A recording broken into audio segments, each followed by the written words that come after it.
existem vários dogmas, por exemplo, relacionados à virgindade de Maria. Por que Maria é considerada e ainda hoje, até os dias de hoje, a Igreja Católica defende como um dos seus principais ensinos e dogmas a virgindade de Maria? Exatamente por essa interpretação platônica do corpo e da sexualidade.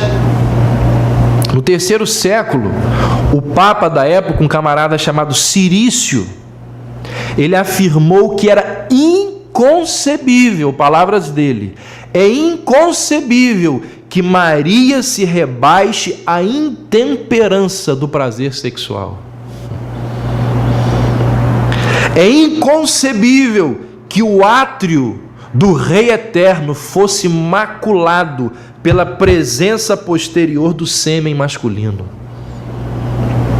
Palavras do Papa Cirício. Então, a teologia ocidental é altamente influenciada pela filosofia platônica, de que o corpo é a prisão da alma, o corpo é impuro. Durante séculos e séculos pensou-se assim.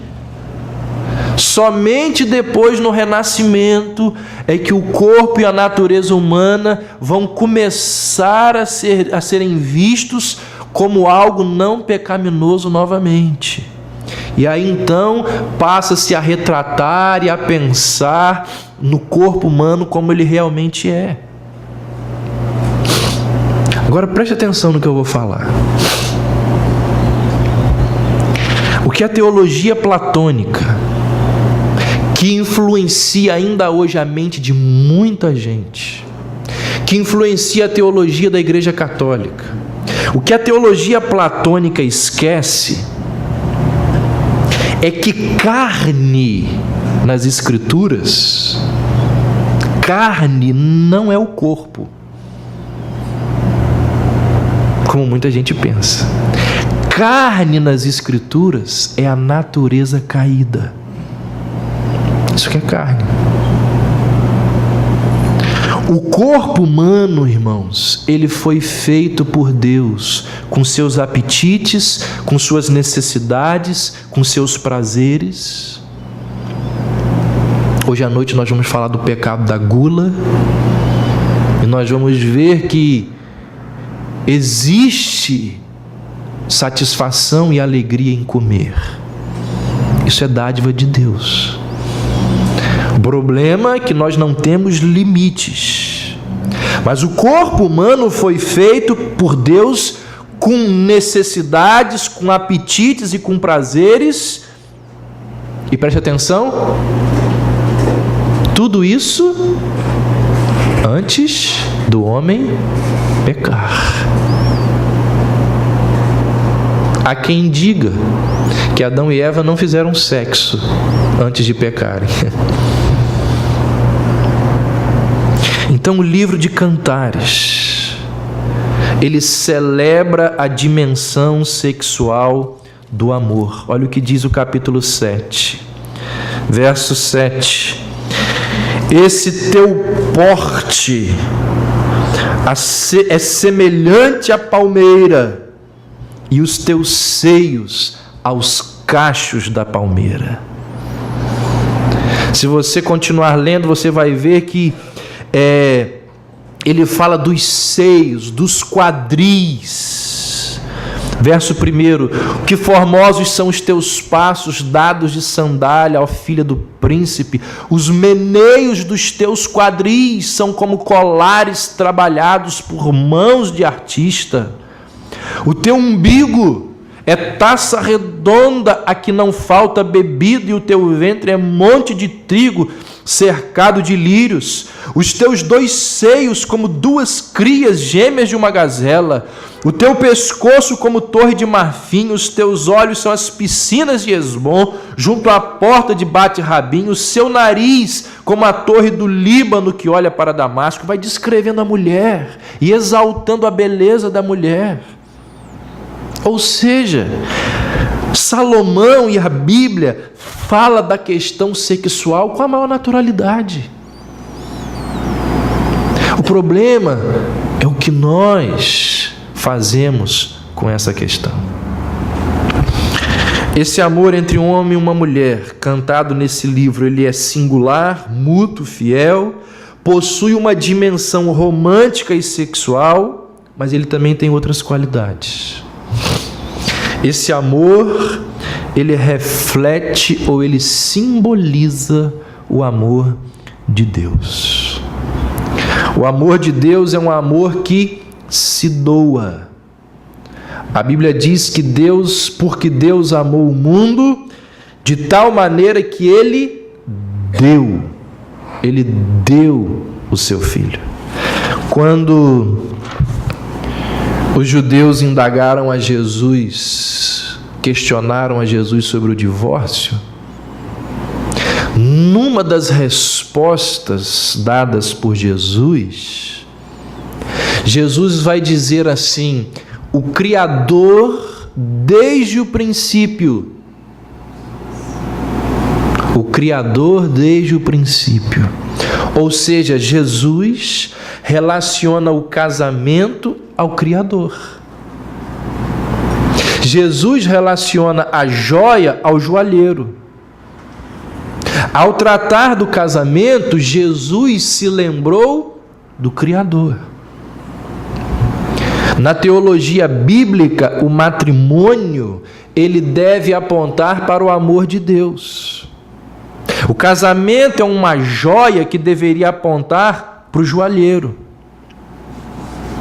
Os profetas, eles apontaram para o relacionamento de Deus com o seu povo, recorrendo a que ilustrações, a que figuras? A relação do marido e da esposa. Leia o livro de Jeremias, leia o livro de Ezequiel, leia o livro de Oséias.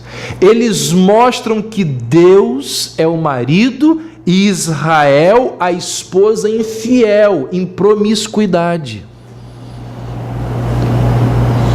No livro de Oséias isso fica mais evidente ainda.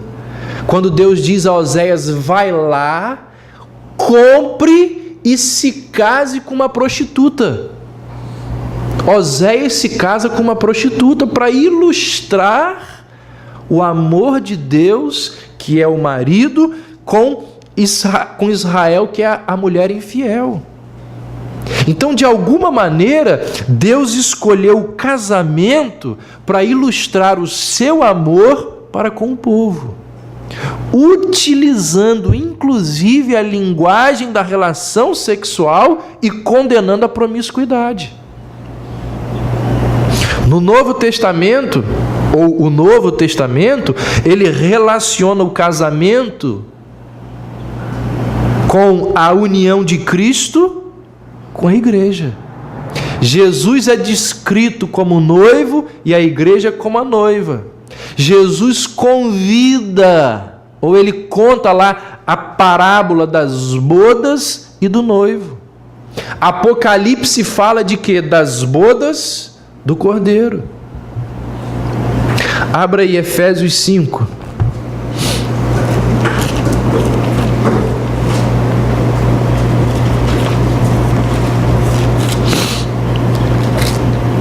A partir do verso 25.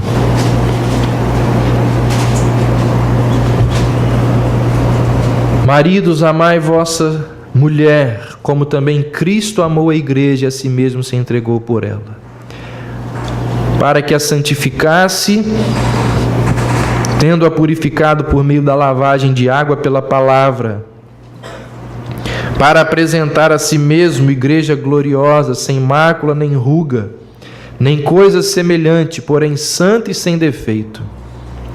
Assim também os maridos devem amar a sua mulher como ao próprio corpo. Quem ama a esposa e a si mesmo se ama. Porque ninguém jamais odiou a própria carne, antes a alimenta e dela cuida, como também Cristo faz com a igreja, porque somos membros do seu corpo. Eis porque deixará o homem a seu pai e sua mãe, e se unirá à sua mulher, e se tornarão os dois uma só carne. grande é este mistério, mas eu me refiro a Cristo e à Igreja. Irmãos, em dias de grande índice de divórcios, em dias onde o casamento ele tem sido cada vez mais banalizado, cada vez mais desacreditado, nós devemos lembrar que foi Deus quem instituiu e abençoou o casamento. E quando nós lemos um livro como esse, um cântico de amor, um cântico de casamento, um cântico nupcial, a gente não pode se esquecer de vincular o casamento ao Senhor. Para a gente encerrar, voltemos lá para Cântico dos Cânticos. Vou encerrar lendo alguns versos. Capítulo 1, verso 7: Dize-me, ó amado de minha alma, onde apacentas o teu rebanho? Onde o fazes repousar pelo meio-dia, para que não ande eu vagando junto ao rebanho dos teus companheiros? Capítulo 2, verso 4: Leva-me à sala do banquete, e o seu estandarte sobre mim é o amor. Verso 16: O meu amado é meu e eu sou dele. Ele apacenta o seu rebanho entre os lírios. Capítulo 5, verso 16: O seu falar é muitíssimo doce. Sim, ele é totalmente desejável. Tal é o meu amado, tal o meu esposo, ó filhas de Jerusalém. Capítulo 6, verso 3: Eu sou do meu amado e o meu amado é meu. Ele pastoreia entre os lírios. Verso 10: Quem é esta que aparece como a alva do dia? Formosa como a lua, pura como o sol, formidável como um exército com bandeiras. Capítulo 7, verso 10: Eu sou do meu amado, e ele tem saudades de mim. Verso 5 do capítulo 8: Quem é esta que sobe do deserto e vem encostada ao seu amado?